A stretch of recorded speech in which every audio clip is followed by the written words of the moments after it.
We have to look at it for what it is. It's organized crime on a very massive scale. It involves not just the wildlife at stake, but the people, the economies, and whole regions of the world. Many are surprised to learn that illegal wildlife trade is one of the largest criminal activities in the world. In fact, it ranks among the world's top illegal trades. On the scale of illegal black markets, the usual sorts of things like drugs and human trafficking, wildlife sits at the top 5. The value of the black market for illegal wildlife is estimated to be between $7 and $10 billion annually.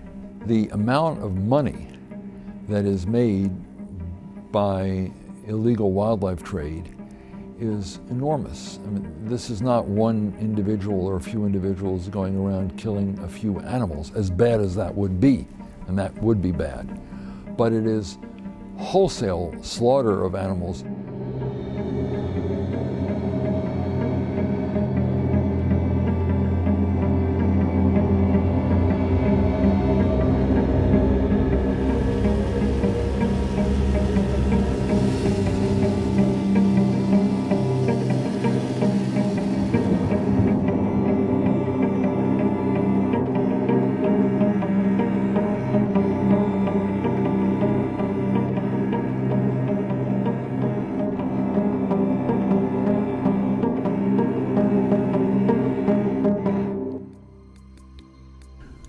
People who conduct, who finance wildlife trade and who are making the big money from it are some of the same people who are involved in the trade in drugs, guns, human trafficking.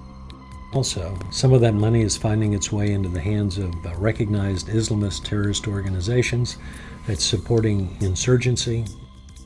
These dangerous organized criminal elements are not just endangering wildlife and worldwide national and regional security. They are also directly threatening the lives of people in the regions in which they operate. You have another type of a poacher, which is quite dangerous now. So they will come in armed, looking for a rhino specifically. They normally come in obviously they come in with rifles, your AKs.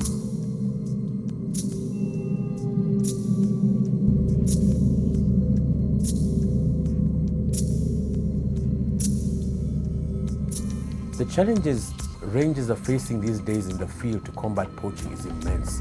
You're up against criminal gangs who are armed with high-powered rifles. They're armed with night vision scopes, which means they can effectively use the daytime and the nighttime.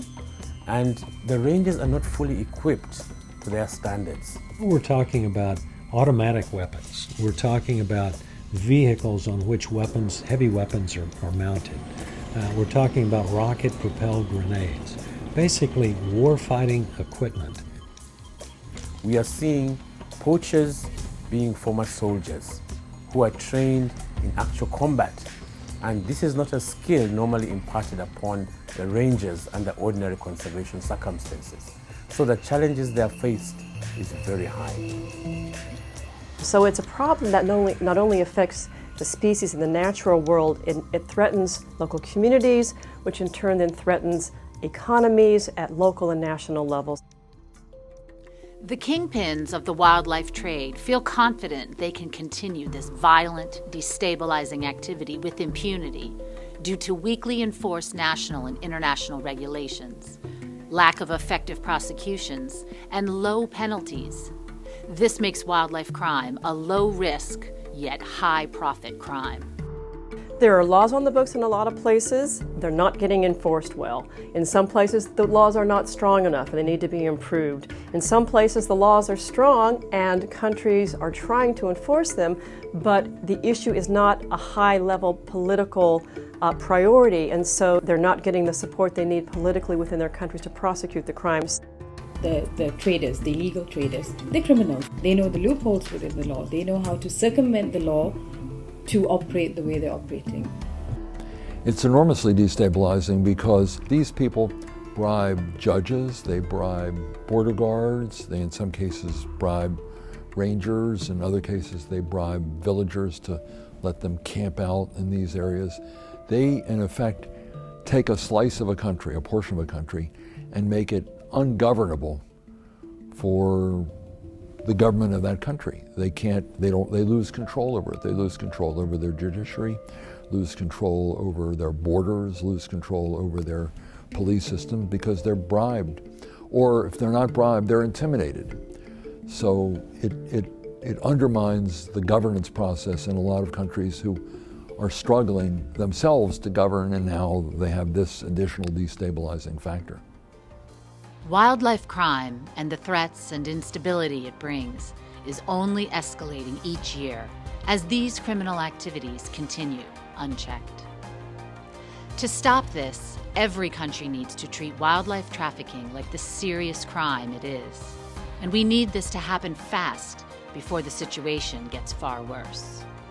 You can help us make that happen.